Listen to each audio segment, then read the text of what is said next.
I'm live. It says I'm live. Hi there. Is that you out there, Dad? I got a thumbs up already. I'm thinking that's my dad. How's everybody today? I'm in a little bit of a different spot, although I've read from here before. I listened last night to where I read from over in the corner, and I love that spot, but it feels like crackly. So I'm gonna listen in a little and critique these a little bit, not too much, but a little. I want to make sure you can hear me. I want to make sure that the sound is good. No sense in me reading to you if you can't hear me. So anyway, so I'm in a different spot, and the lights behind me just went off on a sensor. They came on when I walked into this room, and now they're off. So that's not a ghost behind me. Although I often think that wall behind me is kind of maybe where something just happened to the computer, where a ghost might hang around.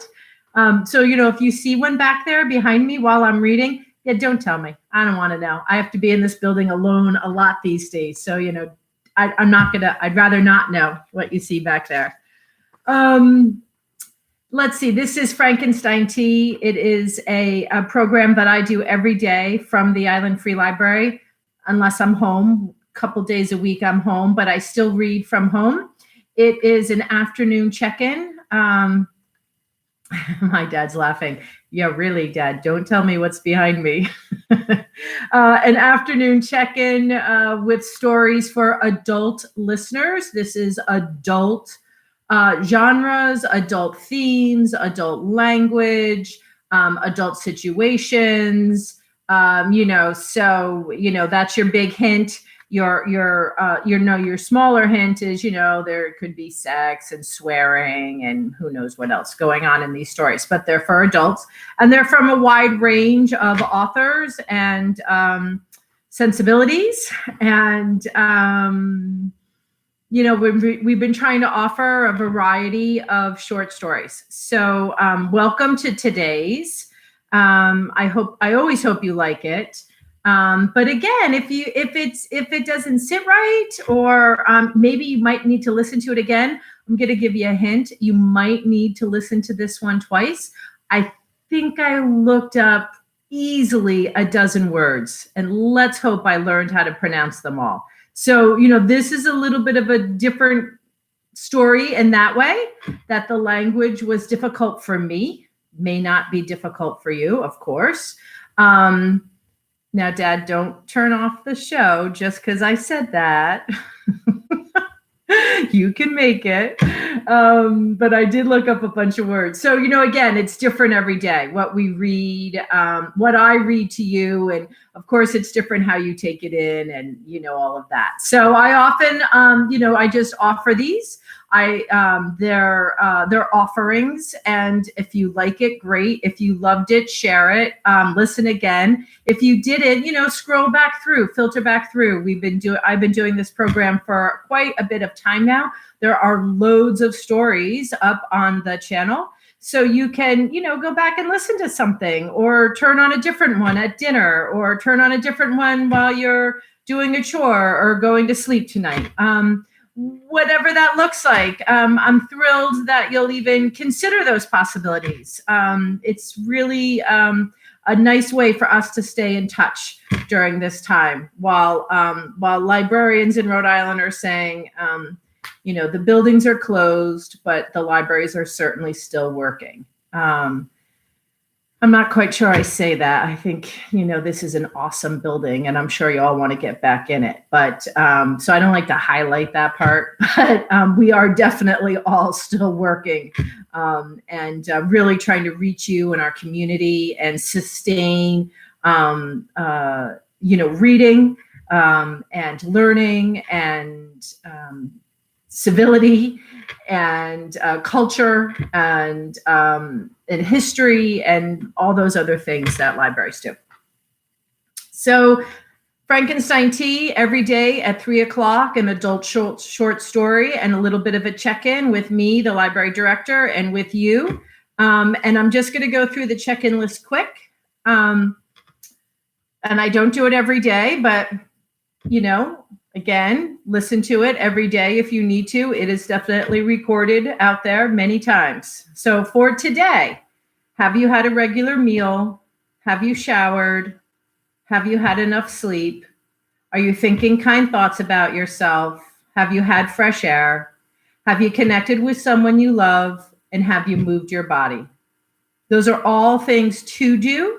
If you find you're having trouble doing those things, there are resources available in our Block Island community on island resources. I'm sure there's resources available to those of you that are off island. On island, people can find resources at blockislandmentalhealth.org. That is the NAMI Block Island site, and it has links to the Block Island Medical Center site, which also has resources available. So again, if you need more than me just sitting here reading you a short story today, if that's not going to cut it for your mental health and your well-being, please reach out and get the help you need. So those were all do's, and the only don't on here, and as you've heard me say, this is always a don't compare yourself to others. Okay. Everybody have something today? Something they can take a time out with and sit back and enjoy the story that I had to look up a dozen words for? Here we go. Wish me luck. Or maybe I'll just read a shorter one. I read a few from this book today, but I think I'm going to go for this one that, Not that I totally understood it. I got to tell you. Could be because I had to stop and look up words. Okay, enough. This collection is called Pond. It's by a woman named Claire Louise Bennett. Pond by Claire Louise Bennett, printed by Riverhead Books in 2016. I'm reading a short story today called Morning, 1908. Since he'd advised it, and it had immediately appeared perfectly rational, to the point of being really rather obvious, I filled a glass with tap water and took a few sips. I imagine his idea was that I drink a full glass, but I just wasn't able to stomach a full glass. Not then. Nevertheless, the little amount I did manage was really very refreshing. Uplifting, actually.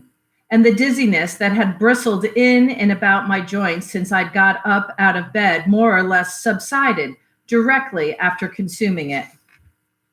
That done and better oriented, I took a long, thin coat from the wardrobe, toppling a patent leather boot from the shelf to the floor as I did so, and put it on over my dressing gown and night slip.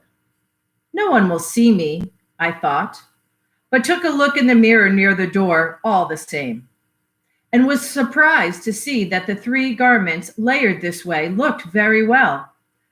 Rather pretty, actually, and I evaluated briefly if I couldn't perhaps wear the ensemble publicly on a Saturday, for example, when I go about my business, such as it is in the town, before swiftly conceding that France, in fact, was just about the only place where I might feel comfortable in such an outfit, and on any given day.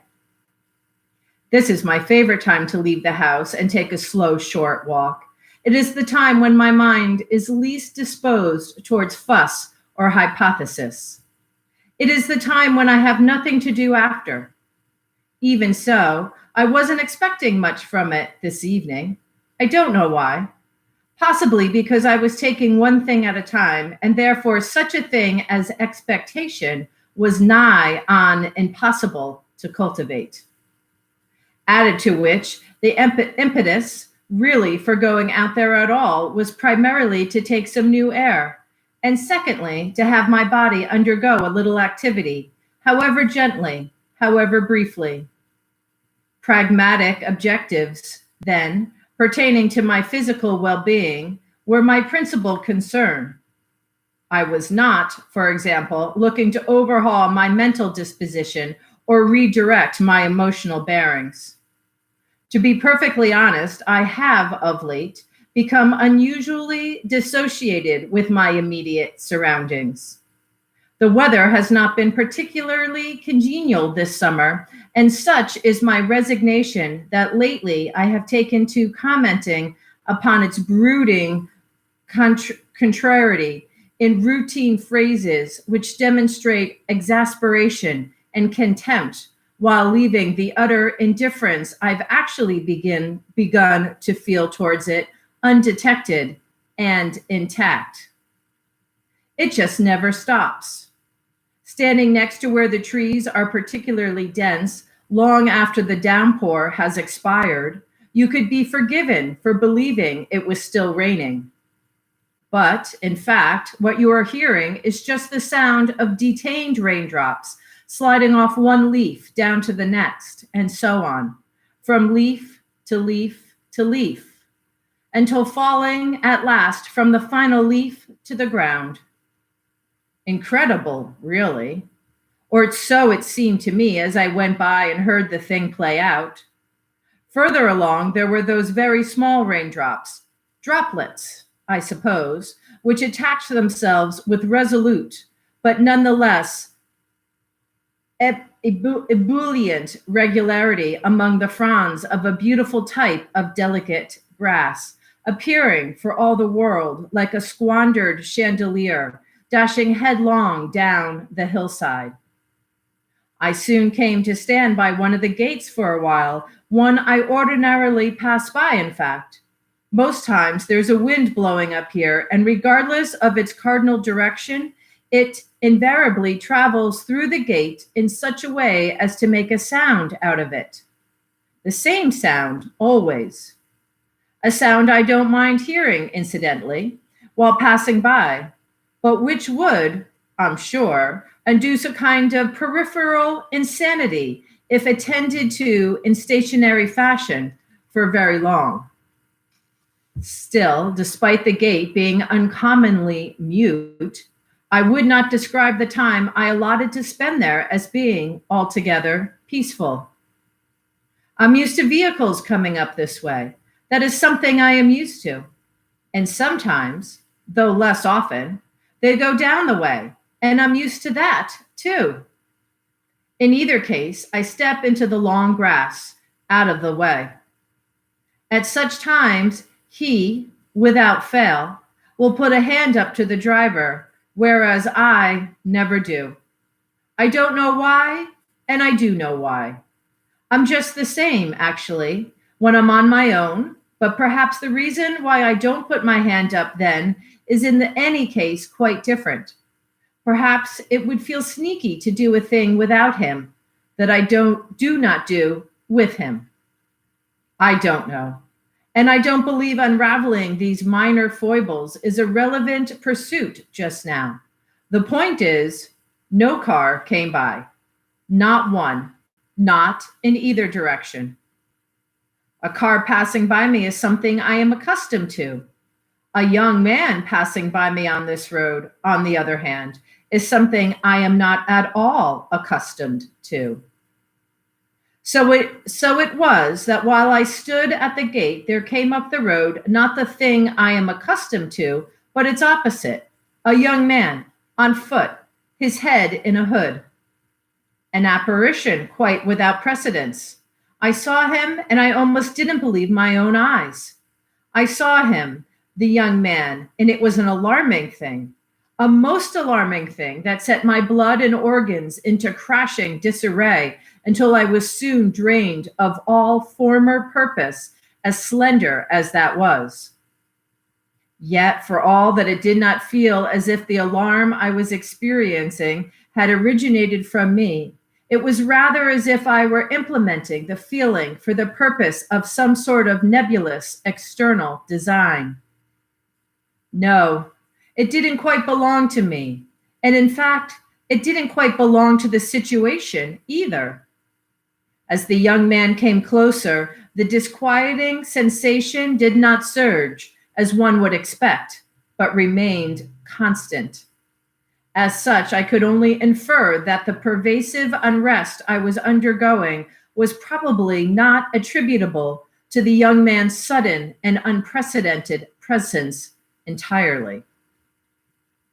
I angled my elbows upon the gate's top railing so that my hands tilted back behind my ears and my fingers slid up into my hair, and I committed every strand and sinew to this position, despite not quite able to inhabit it fully.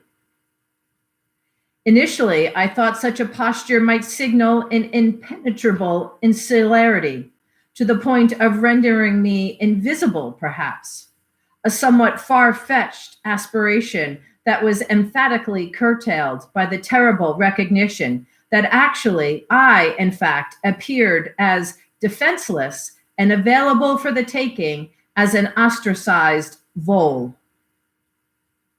Unable to withstand or accommodate the panic that was the same but more exacting, I found myself attempting to wrong-foot it with the speculation that perhaps the worst thing that can happen right now may not be quite as diabolical and frenzied as the thought of it jaggedly decreed. If that, were to happen right now, would it be so awful? I thought. Would it really be such an upheaval? Such a defiling affront? Perhaps on the contrary, it might actually seem very recreational, like the way dogs are, and not in the least bit vile. I looked as far into the distance as I could, and after a moment of blank thought, it occurred to me that I would very likely wet myself. That was a certainty, more or less, and it troubled me, actually. The likelihood that I'd wet myself, not after, but during, troubled me. I surmised it would be unavoidable, really, because for one thing, of all the rainwater that entwined in a lithe stream along the side of the road, which surely I would not be able to take my eyes off of. And for another thing, though it's true I drank very little water before leaving the house earlier, I had in fact consumed a considerable quantity of ginger tea throughout the afternoon. Consequently, my bladder was already very susceptible. What do you care, I thought, if you urinate on him during? Wouldn't it serve him right? I did not dwell upon the question long because the fact of the matter was that the possibility of urinating on him bothered me very much, and I did not, just then, wish to confront the reason why.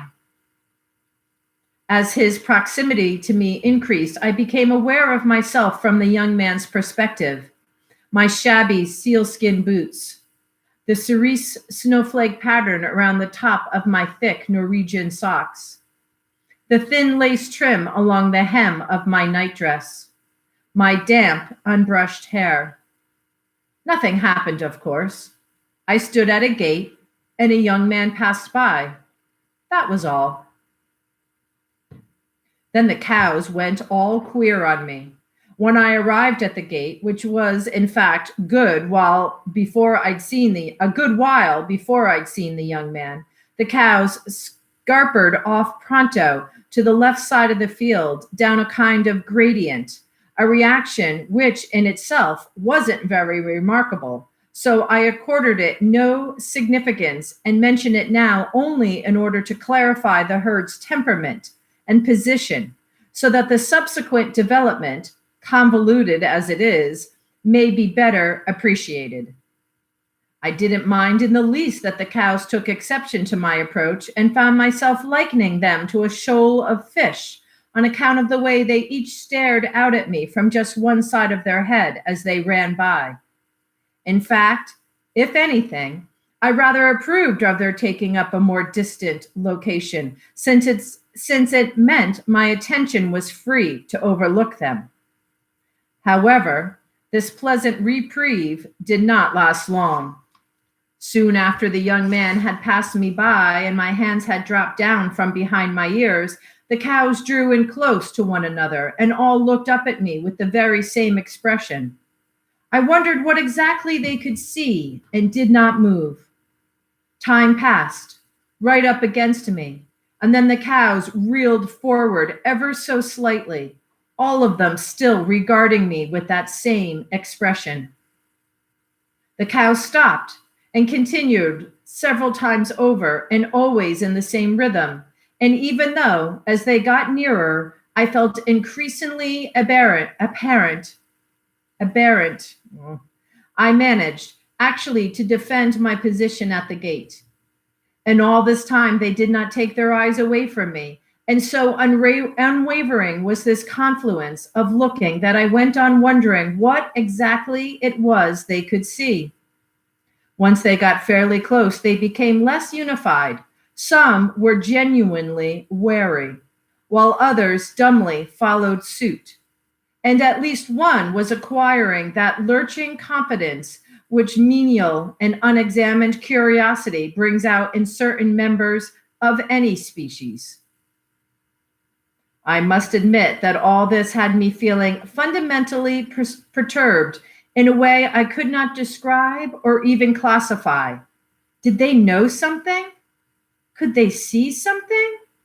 Were they waiting for something? What did they want exactly? Despite my inadequate comprehension of the situation and the absurd tension that upheld it, it was somehow clear to me that something was going on, and I continued to stand where I was and remained there until the one cow reached across the gate with her nostrils and eventually released a long, sultry breath across the backs of both my hands, at which point I couldn't see that there was anything left to do. The situation, whatever it was, seemed at an end, and so I stepped back from the gate, not quite ceremoniously, but with what I felt to be due consideration. Once I found myself to be very much back within the parallel parameters of the narrow road, I shook my hair out a little and carried on up the hill. It must have been the case that after the somewhat preternatural standoff with the cows, I required a much vaster, more general, and completely disinterested picture to reassert itself because I began to extend a scoping look about me. A survey that might well have encompassed the broad and familiar panorama that is available from this vantage point, had it not stalled upon the figure of the young man, who now stood facing northwest, beneath the mast on the top of the hill, his head perfectly bare. There wasn't much opportunity this time to get worked up about his appearance because almost immediately I saw a line of smoke distended from his mouth and gave me to suspect he'd recently sustained some perennial and flawed grievance from someone close to him, a girlfriend or his father. I couldn't quite make up my mind which. This sobering impression did much to humanize the young man, of course, and so I continued up the incline with my recently reharnessed equability quite uncompromised, and the uncharted areas of my psyche hermetic and submerged. As I rounded the bend, the atmosphere was very much involved in a customary process of change, and in fact, some way past the Mamturks, there was a sunset beginning very ordinarily, it ought to be said, and then via a series of protracted yet imperceptible increments, the sky imported the trenchant beauty and dubious brilliance of a new and unnamed world. And so it was I came to linger within the vicinity of another gate. I did not approach this one. There was no need. No need now to angle my elbows upon a gate and have my hands recline and disappear. Everyone has seen a sunset. I will not attempt to describe the precise visual delineations of this one. Neither will I set down any of the things that scudded across my mind when the Earth's trajectory became so discernibly and disarmingly attested to. Peculiar things, yet intimately familiar. Impressions of something I have not perhaps experienced directly. Memories I arrived with. memories that snuck in and tucked up and live on within and throughout me. None of this distracted or disposed me, not in the least. I was still very much where I stood, and it wasn't long I'd been standing there when I heard the young man walking the track that goes, more or less, from the mast down to a gate in the surrounding stone wall. I did not turn, but continued listening, waiting anxiously. I suppose to hear the gate latch rise, because as it turned out, I was not convinced that once he'd shut the gate behind him, the young man would go right and carry on back down the hill, away from me. I looked across to where some distant trees went black, and I looked at the mud and the rainwater that quaked minutely in the mud's depressions, there directly in front of my boots. When I stepped a little way forward so that my arms came to rest along the top rail of the gate. So be it, I thought. Let him come this way.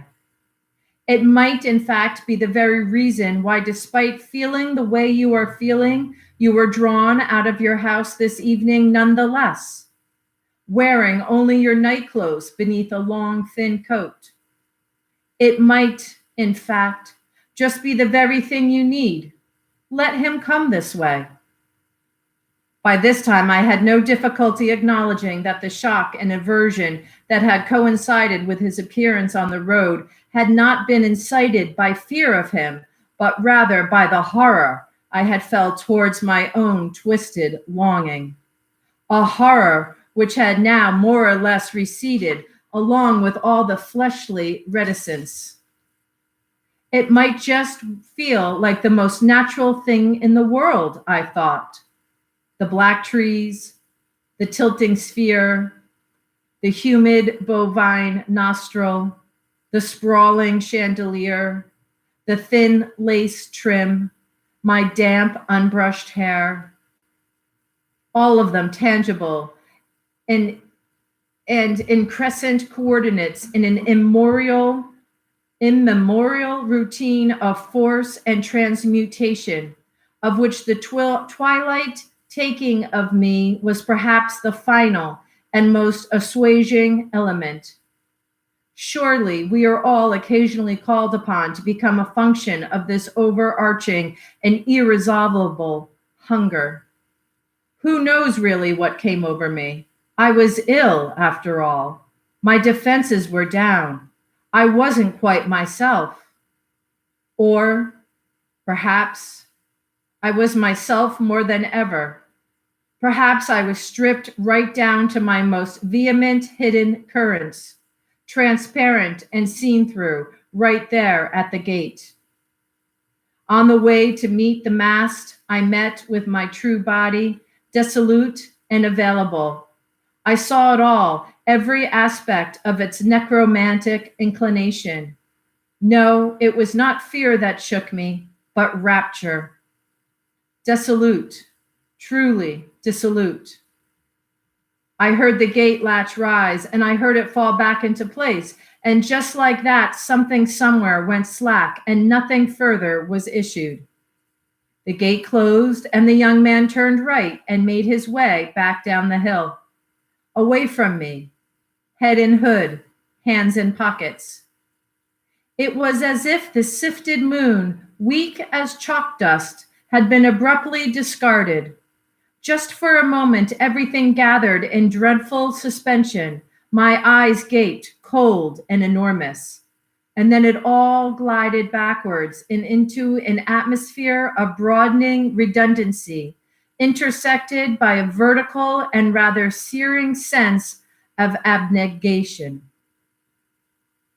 Remote sensations, really, hardly mine at all, nothing to take personally. Whatever singular intensity there had been sheepishly drifted off, and the usual way of things resumed. I felt quite chilly, in fact. The cows were still there by the gate as I walked on by, down the hill. I slowed down a little and thought of Jesus. I don't know why. Perhaps you all think I'm Jesus, I said, and then looked over at the windows of a neighboring bungalow. A light came on. There were cactus plants and trays along the sill. Soon enough, I was outside my own cottage, admiring its green door and deep-set windows. Fancy that, I thought. What a very lovely place to live. Then I arrived inside, and after stepping out of my soaked boots, I went across to the desk and began slowly skimming through a book of photographs by Clarence H. White.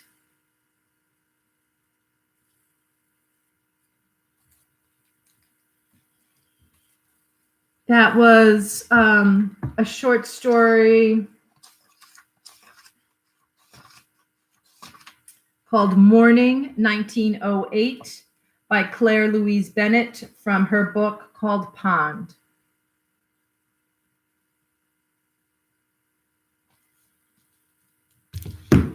That's Frankenstein Tea for today.